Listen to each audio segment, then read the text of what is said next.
قل لن ينفعكم الفرار إن فررتم من الموت أو القتل وإذا لا تمتعون إلا قليلا.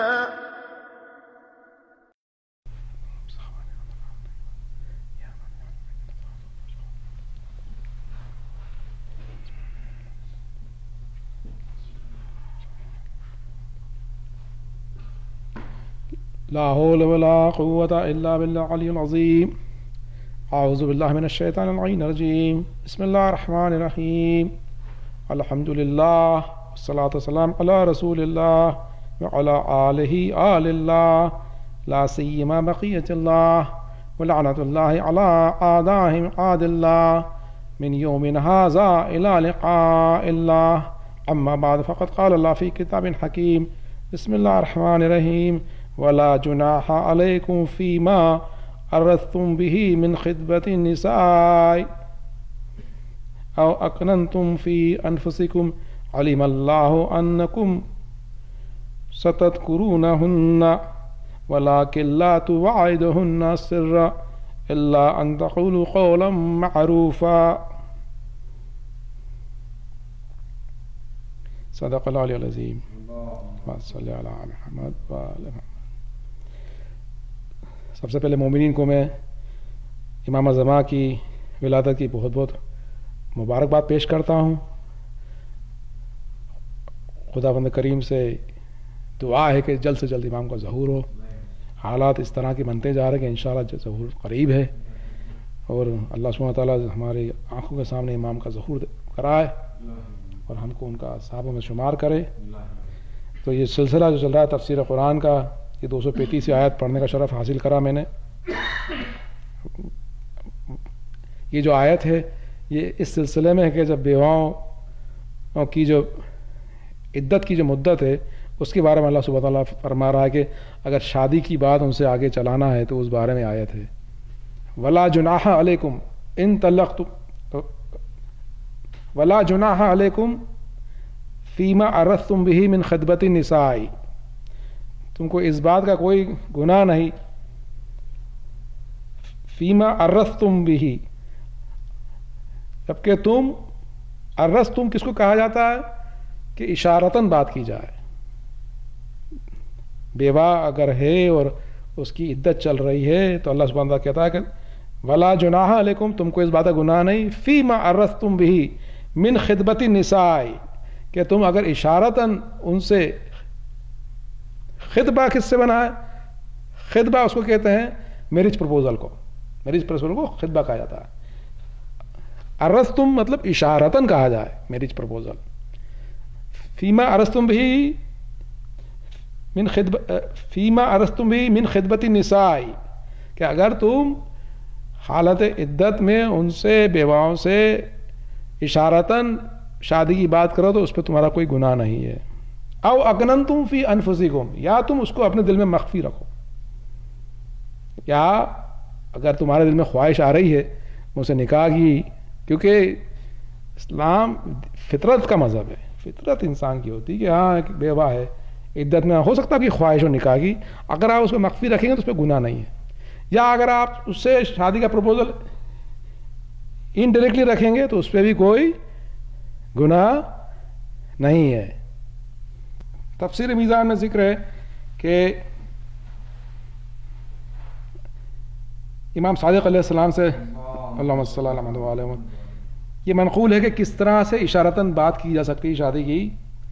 تو کہا، امام نے مثال دی، میں وہ پسند نہیں کرتا مگر وہ کہ جس کو تم پسند کرو.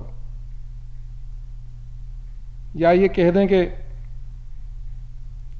تمہاری عدت کے ختم ہونے کے بعد انشاءاللہ میں کہیں جاؤں گا نہیں. یا یہ کہہ دیں کہ تم کو اپنے آپ کو اکیلا نہیں رکھنا ہے. تو اس طرح کے اشاروں سے آپ بات کر سکتے ہیں لیکن اس سے زیادہ نہیں.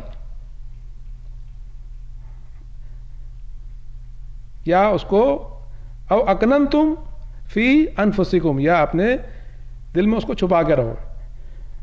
علیم اللہ انکم کنتم، نہیں، علیم اللہ انکم ستذکرونہن، خدا جانتا ہے کہ تم ان کا خیال کرو گے، خدا کو جانتا ہے کہ تم اس بات کا خیال کرو گے. وَلَٰكِن لَّا تُوعِدُهُنَّ سِرًّا، لیکن تم ان سے پوشیدہ طور پہ کوئی قول و قرار مت کرنا. الا ان تقولوا قولا معروفا، مگر یہ کہ ان سے اچھی بات کہہ دو. تو اللہ سبحانہ تعالیٰ آگے فرماتا ہے کہ حالت عدت میں تم ان سے پوشیدہ طور پہ کوئی قول و قرار مت کرنا، اشارتاً بات کر دو، صحیح ہے، دل میں خیال لے آؤ، کوئی گناہ نہیں ہے. وَلَٰكِن لَّا تُوعِدُهُنَّ سِرًّا إِلَّا أَن تَقُولُوا قَوْلًا مَّعْرُوفًا، ان سے کوئی چھپا کے کوئی قول و قرار مت کرنا. وَلَا تَعْزِمُوا عُقْدَةَ النِّكَاحِ حَتَّىٰ يَبْلُغَ الْكِتَابُ أَجَلَهُ. آگے اللہ سبحانہ وتعالیٰ فرماتا ہے کہ ان سے نکاح کا پختہ ارادہ نکاح نہ کرنا جب تک کہ مقرر مدت گزر نہ جائے.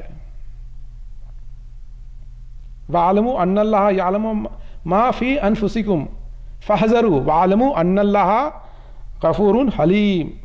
جان لو کہ خدا جو کچھ تمہارا دل میں ہے اس کو جانتا ہے، تو تم خدا سے ڈرتے رہو، اور جان لو کہ خدا بخشنے والا بھی ہے اور حلم والا بھی ہے. درود پڑھتے ہیں اللہم صلی علی محمد وعلی محمد. تو اللہ سبحانہ تعالیٰ نے پوری طریقے بتائے ہیں کہ اگر کوئی بیوہ ہو تو عدت کے وقت اس سے آپ انڈائریکٹلی آپ نکاح کی بات کر سکتے ہیں، ڈائریکٹلی نہیں کر سکتے، کوئی قول و قرار نہیں کر سکتے، آپ اس سے خیال اس کا لا سکتے ہیں، اور آپ اس سے نکاح کا پختہ ارادہ بھی نہیں کر سکتے ہیں.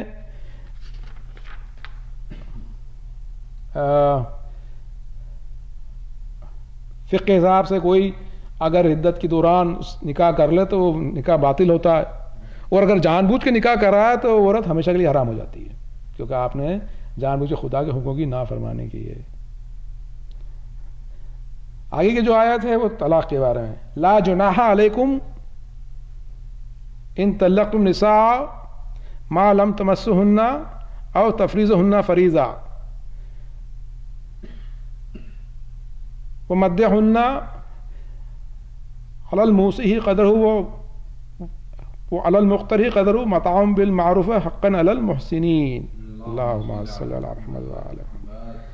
اللہ سبحانہ تعالیٰ آگے جو بات کر رہا ہے وہ طلاق کے سلسلے کی بات کر رہا ہے. وہ طلاق کا سلسلہ ہے جس میں نکاح تو ہو چکا ہے لیکن مرد نے اس عورت کو چھوا نہیں ہے اور نہ مہر کی میعاد ٹھہری ہے. لا جناح علیکم، تم پہ اس بات کا گناہ نہیں. ان طلقتم النساء، جب تم عورتوں کو طلاق دو، ما لم تمسوہن، اور تم نے ان کو ہاتھ نہ لگایا ہو، او تفریض لہن فریضہ، یعنی تم نے ان کا مہر نہ ٹھہرایا ہو، او متعہن علی الموسع قدرہ علی المقتر قدرہ، تو تم ان کو دستور کے مطابق کچھ دے دو. دولت مند اپنے حساب سے دے اور مفلس اپنے حساب سے دے.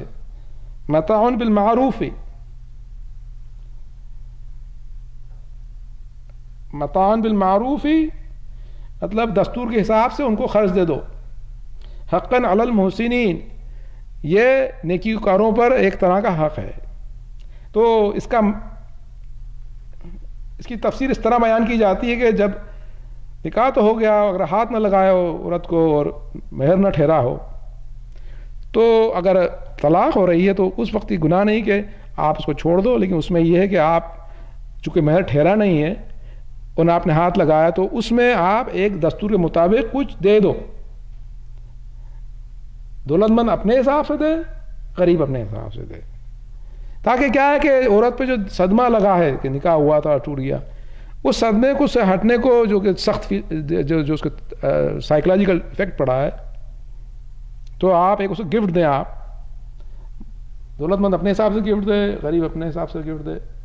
حقاً علی المحسنین، یہ محسنین پہ حق ہے. تو اہل حدیث فرماتے ہیں کہ یہ واجب کام ہے. جب اللہ سبحانہ تعالیٰ کہتے ہیں حقاً علی المحسنین، مطلب یہ واجب ہو گیا. جی ہاں، حقاً علی المحسنین. درود پڑھ دیں. اللہم صلی علی محمد وعلی. اب آگے کی بات اللہ سبحانہ تعالیٰ نے بیان کری آگے کی آیت میں. وَإِن طَلَّقْتُمُوهُنَّ من قبل اتمسوهن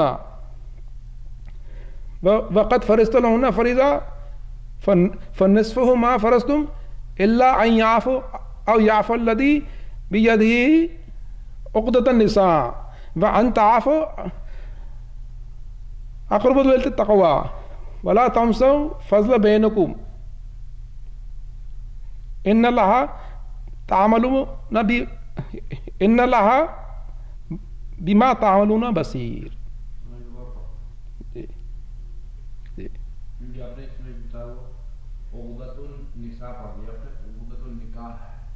جی ہاں.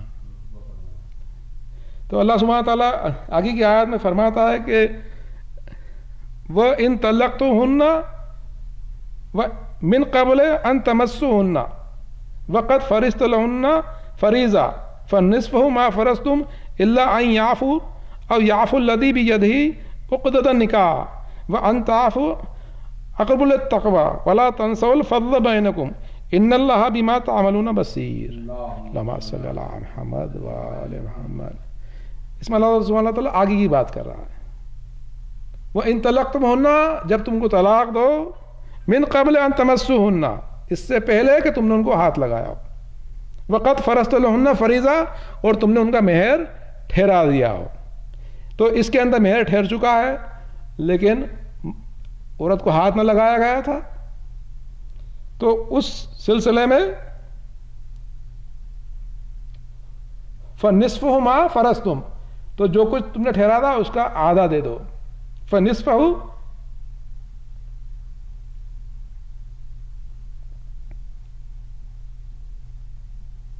فنصف ما فرضتم، مطلب آدھا دے دو جو تم نے ٹھہرایا تھا. الا ان یعفونا، مگر یہ کہ وہ آپ کو بخش دے. الا ان یعفونا، مگر یہ کہ وہ آپ کو بخش دے. او یعفو الذی بیدہ عقدۃ النکاح، یا وہ جس کے ہاتھ میں نکاح کا عقد ہے، یعنی کہ عورت کا ولی. تو سلسلہ یہ ہے کہ یا تو اگر مہر ٹھہر چکا ہے اور ہاتھ نہ لگایا اور طلاق ہو گئی ہے تو آپ کو آدھا مہر دینا ہے، آپ کو آدھا مہر دینا ہے. لیکن اگر عورت بخش دے یا وہ جس کے ہاتھ میں عقد نکاح ہے وہ بخش دے، تو اگر عورت کا حق آدھا مہر کا ہے، اگر عورت بخش دے تو ٹھیک ہے. یا جس کے ہاتھ میں عقد نکاح ہے وہ کون ہے؟ عقد نکاح کس کے ہاتھ میں ہوتا؟ عورت کا ولی. اس میں تفاصیل میں دو سلسلہ، یا تو عورت کا ولی اس کے گھر والے ہوں گے یا اس کا خاوند ہوگا، یا اس کے گھر والے جو آدھا مہر وہ بخش دیں، یا جو اس کا خاوند ہے وہ آدھا مہر چونکہ اس کو دینا تھا وہ پورا دے دے تو وہ بھی ٹھیک ہے. تو اللہ سبحانہ تعالیٰ کہتا ہے کہ دونوں سلسلے صحیح ہیں.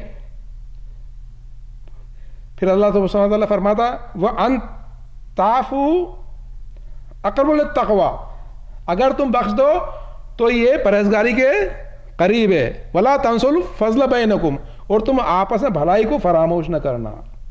ان اللہ بما تعملون بصیر، بے شک خدا تمہارے ہر کام کو دیکھ رہا ہے.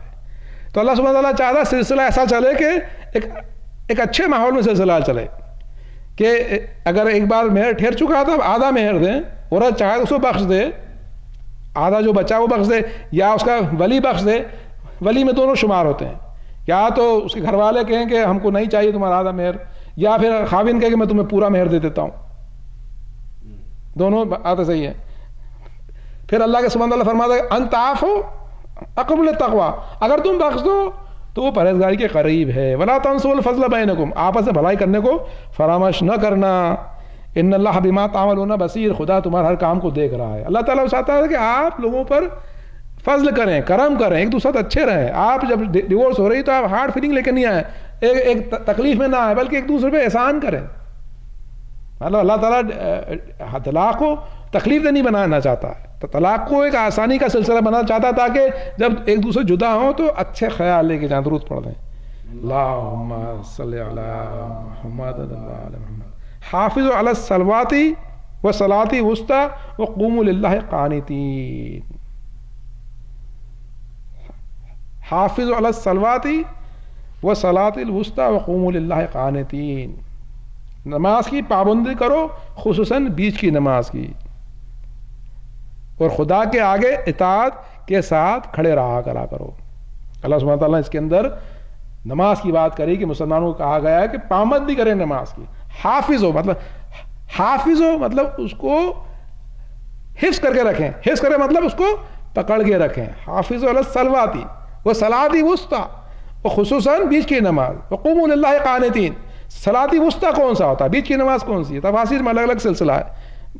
وہ زیادہ تر تفاسیر میں ہے کہ ظہر اور عصر کا ذکر ہے بیچ کی نماز میں. کسی نے ظہر کہا، کسی نے عصر کہا، کہیں کہیں جمعے کی نماز کا بھی ذکر ہے، کہیں پر صبح کی نماز کا ذکر ہے. لیکن جو زیادہ تر جو روایت ہیں وہ ظہر اور عصر سے ہیں. خصوصاً جبکہ رسول اکرم نے پہلی جو نماز پڑھی تھی حالت سفر میں پڑھی تھی، ظہر کی نماز پڑھی تھی.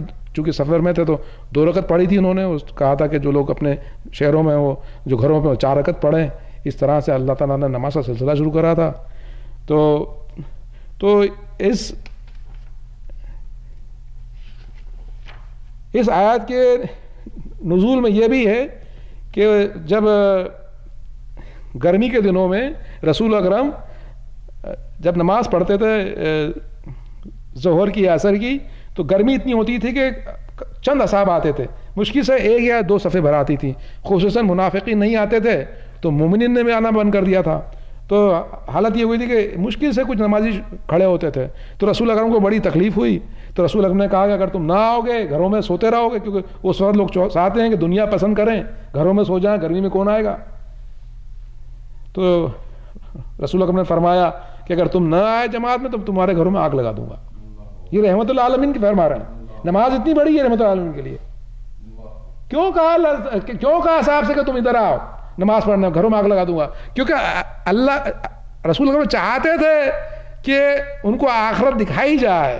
دنیا چھوٹی چیز ہے، آخرت دکھانے کے لیے خدا کا دیدار ہو نماز، آخرت دکھانے. رسول اکرم اگر مکان چلا دیتے تو احسان تھا رسول اکرم کا ان کے اوپر کہ ان کو ہدایت دی. درود پڑھ دیں. اللہم صلی علی محمد وعلی محمد. تو یہ نماز کا مقام ہے، یہ نماز کا مقام ہے. جب ہم ظہر عصر کی بات کرتے ہیں تو کربلا کا ذکر سامنے آتا ہے. کربلا کے اندر جو وقت ظہر کے اندر امام حسین کا صاحب نے امام حسین کو فرمایا تھا کہ مولا نماز کا وقت ہو گیا اس جنگ کے دوران.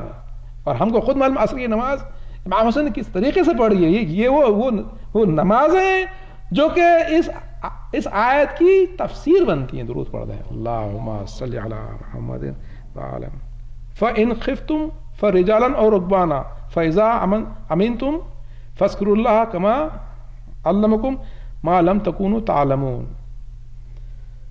اگر تم خوف کی حالت میں ہو تو پیادے یا سوار جس طرح سے چاہو نماز پڑھ لو.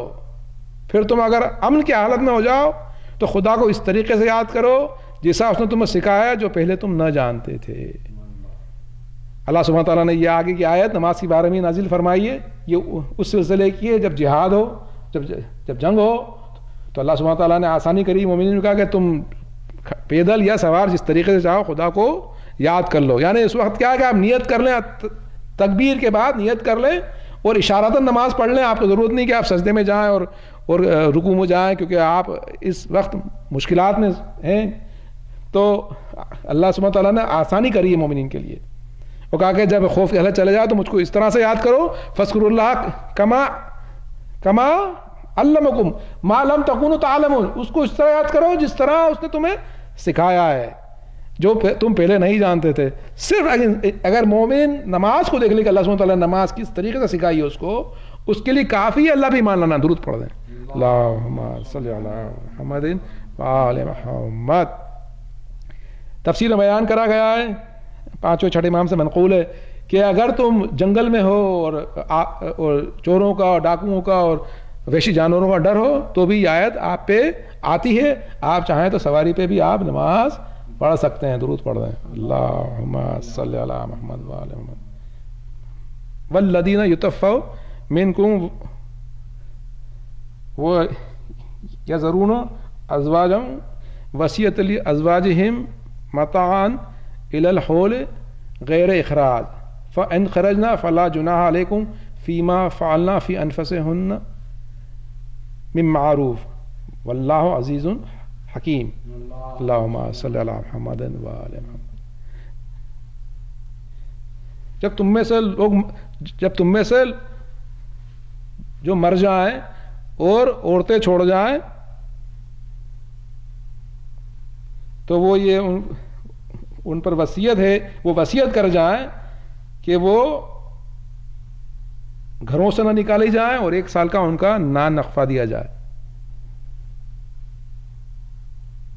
اور اگر وہ خود گھروں سے نکل جائیں تو اس پر تم کو کوئی گناہ نہیں کہ وہ اپنے نزدیک پسندیدہ کام کر لیں، یعنی نکاح کر لیں. اور خدا زبردست اور حکمت والا ہے. یہ آیت کا نزول اس سلسلے میں ہوا تھا کہ اسلام کے پہلے جاہلیت کے اندر جب کوئی بیوہ ہوتی تھی تو سال بھر گھر رہتی تھی. تو یہ شروع کی آیتوں میں سے آیتیں ہیں.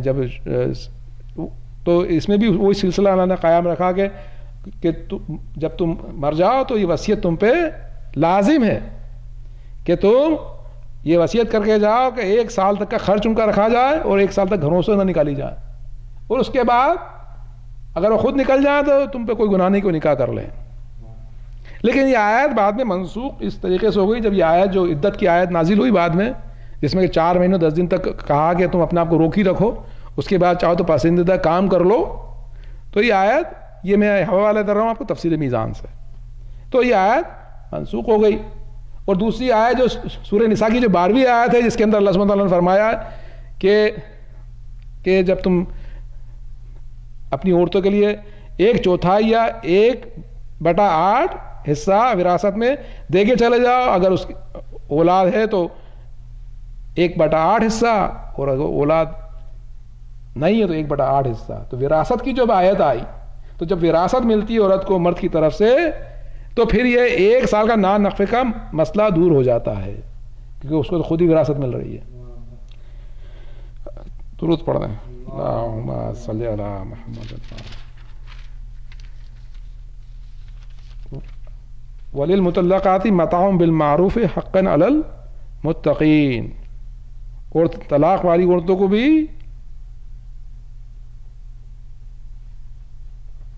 نان نفقے کا خرچ دستور کے مطابق دے دو.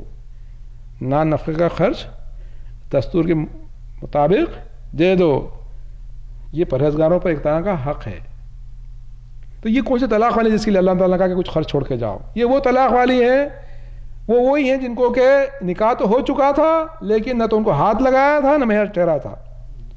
ان کے لیے اللہ سبحانہ تعالیٰ نے پھر فرمایا ہے کہ ان کے لیے بھی کچھ دستور کے مطابق دے دو. پہلی آیت میں اس نے کہہ دیا تھا کہ دولت مند اپنے حساب سے دے اور غریب اپنے حساب سے درود پڑھ دیں. اللہم صلی علی محمد وآل محمد. کذالک یبین لکم آیاتی لعلکم تعقلون. اس طریقے سے خدا اپنی آیتیں کھول کھول کے بیان کرتا ہے تاکہ تم سمجھو. اب یہ اللہ سبحانہ تعالیٰ نے اتنی آیتیں بیان کری بیواؤں کے بارے میں، نکاح کے بارے میں، طلاق کے بارے میں. اللہ سبحانہ تعالیٰ میں نے اتنی آیتیں کھول کھول کے بیان کری تاکہ تم سمجھو. یہ اللہ کی آیتیں ہیں. اللہ نے نشانیاں بیان کری ہیں. کوئی صرف حکیم اور خبیر اور خالق اور رب اس طرح کی آیتیں بیان کرتا ہے. کسی میں مجال نہیں کہ نکاح اور طلاق اور یہ ساری جو پر حکمت آیتیں اللہ کی حکمت کو بیان کرتی ہیں، اس حکیم اور خبیر کی علیم کی حکمت کو بیان کرتے تاکہ ہم اس پہ ایمان لائیں. درود پڑھ دیں. اللہم صلی علی محمد وآل محمد. اس طریقے سے اللہ تعالیٰ نے ان آیتوں سے، طلاق اور نکاح کی آیتوں سے معاشرے کو زندہ رکھا ہے، وہ نئے معاشرہ مر جاتا. اب اسی طرح اللہ سبحانہ وتعالیٰ آگے آیت بیان کر رہا ہے پھر زندگی کی، لیکن یہ زندگی دوسری ہے. اس میں فزیکل لائف کی بات کر رہا ہے اللہ تمہارا. درود پڑھ دیں. اللہم صلی علی محمد وآل محمد. الم تر الی الذین خرجوا من دیارہم، کیا تم نے ان لوگوں کو نہیں دیکھا جو اپنے گھروں سے نکل پڑے، وہم الوفون، اور وہ ہزاروں میں تھے، حذر الموت، ہی موت کے ڈر سے نکل گئے. اللہ تعالیٰ پھر کہتا کیا تم نے ان لوگوں کو نہیں دیکھا جو اپنے گھروں سے نکل گئے اور وہ ہزاروں میں تھے اور حذر الموت، ہی موت کے ڈر سے.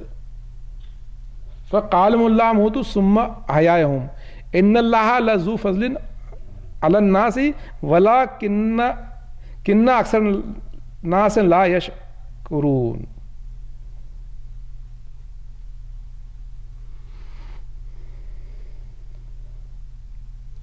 ایک بار وہ پڑھتا ہوں. فقالهم اللہ موتوا ثم احیاهم ان اللہ لذو فضل علی الناس ولکن اکثر الناس لا یشکرون. درود پڑھ دیں. اللہم صلی علی محمد وعلی محمد. تو خدا نے ان کو کہا کہ تم مر جاؤ، پھر ان کو زندہ بھی کر دیا. بے شک خدا لوگوں پر بہت مہربان ہے، لیکن زیادہ تر لوگ خدا کا شکر نہیں کرتے. یہ آیت کی تفسیر کیا ہے؟ یہ شام کا قصہ ہے. یہ شام کا قصہ ہے کہ ملک شام کے اندر اللہ سبحانہ تعالیٰ نے ایک بستی میں پلیگ پھیلایا اور اس میں لوگ مر گئے. جب لوگ مرنے لگے تو وہاں کے باشندے نکل کے بھاگے، ہزاروں میں بھاگے. الم تر الی الذین خرجوا من دیارہم، کیا تم نے لوگوں نے کہا جو کہ اپنے گھروں سے نکل پڑے، وہم الوفون، وہ ہزاروں میں تھے، حذر الموت، موت کے ڈر سے نکل گئے، وہ پلیگ کے ڈر سے نکل گئے، ہزاروں میں تھے. اب جو وہ نکل گئے تو جب ڈیزرٹ میں آ گئے، نئی بستی بنا لی، تو وہ پھر گناہوں میں پڑ گئے. پھر وہ گناہوں میں، انسان کہتا تھی حضرت انسان ایک دم ریلیکس ہو گیا، گناہوں میں آ جاتا. اب ویسٹ کے اندر عیش عیاشی، لوگ گناہوں کرنے لگتے ہیں. فقالهم اللہ موتوا، تو خدا نے کہا کہ تم مر جاؤ. تو وہ جو لوگ عیش و عشرت کر رہے تھے، خدا نے ان کو پھر مارا. ثم احیاهم، پھر ان کو زندہ بھی کرا. تو اس کی تفسیر کیا ہے؟ تو اللہ سبحانہ تعالیٰ نے ان پہ پھر پلیگ بھیجی. جب اللہ سبحانہ تعالیٰ فرماتا پھر میں نے ان کو کہا کہ تم مر جاؤ، تو کیسے مارا؟ کوئی ایک دم تھوڑی مر گئے ہو. اللہ نے پلیگ بھیجی پھر سے. ہم کو اللہ کو پہچاننا چاہیے، اللہ کام کیسے کرتا. اللہ سبحانہ تعالیٰ وسیلے سے کام کرتا. دیکھنے کو تو پلیگ تھی، لیکن اللہ نے کہا فقالهم اللہ موتوا. ہم اس بات کو توجہ کریں کہ اللہ سبحانہ تعالیٰ جب کچھ کرتا ہے تو وسیلے سے کرتا ہے. کہ پلیگ بھیج کے مارا، چاہتا تو ایسے ہی مار دیتا، لیکن وسیلہ بھیجتا ہو.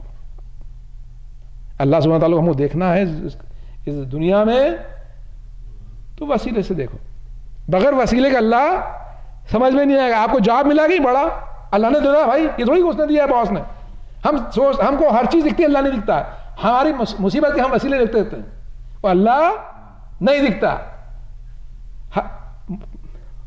مشکل میں بھی نہیں دکھتا ہے، وہ فضل میں نہیں دکھتا. حالانکہ اللہ کو ہر طرف دیکھنا چاہیے.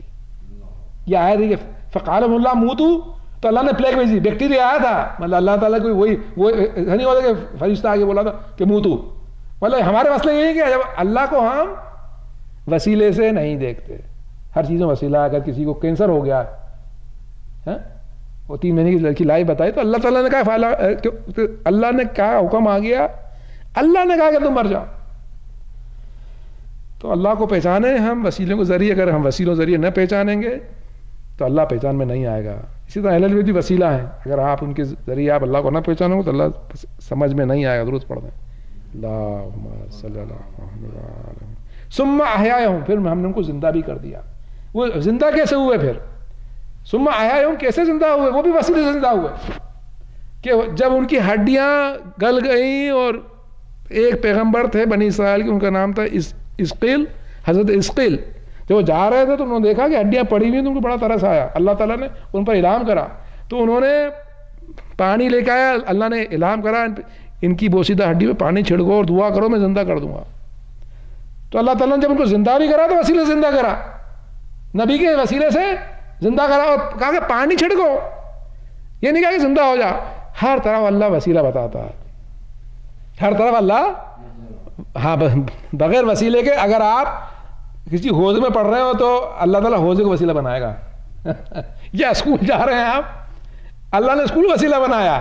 آپ جم جا رہے ہیں, اللہ نے جم آپ کے لیے وسیلہ بنایا. آپ اسپتال جا رہے ہیں, اللہ نے اسپتال وسیلہ بنایا آپ کے لیے. لیکن اللہ ہر جگہ ہے, ہم اللہ کو پہچانتے نہیں, درود پڑھ رہے ہیں اللہم صلی علی محمد وعلی. تو وہ پھر زندہ ہو گئے. ان اللہ لذو الفضل علی الناس واللہ کن اکثر ناس لا یشکرون. اللہ تعالیٰ لوگوں پر نہایت شفقت والا مہربان ہے, لیکن اکثر لوگ شکر ادا نہیں کرتے. مسئلہ یہی ہے کہ ہم اللہ تعالیٰ ہر چو طرف اپنے وسیلوں سے ہم کو رحمت دے رہا ہے, لیکن ہم اس کا شکر ادا نہیں کرتے. روز دودھ پی رہے ہیں, گوشت کھا رہے ہیں, انڈے کھا رہے ہیں, سارے وسیلوں سے نا, ہے نا, بچے پیدا ہو رہے ہیں سب وسیلوں سے, لیکن اس کا شکر نہیں ہو رہا. درود پڑھ دیں اللہم صلی علی محمد وعلی محمد. وقاتلوا فی سبیل اللہ وعلموا ان اللہ سمیع علیم. وہ خدا کے راستے میں جہاد کرو, جان لو خدا سننے والا اور جاننے والا ہے. یہ جہاد پہ آیت نازل ہوئی, اور جہاد فروع دین میں سے خاص حصہ ہے. جہاد مسلم امہ کی حفاظت کے لیے.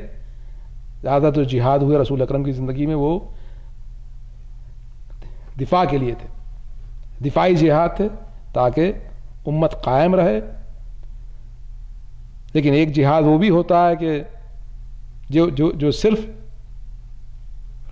پیغمبر یا ائمہ طاہرین جس کا حکم دے سکتے ہیں, وہ جہاد ہوتا ہے جبکہ کفر پھیل جائے اور کفر سے جنگ ہو, جو کہ انشاءاللہ جب امام اعظم آئیں گے, جن کی کہ ہم آج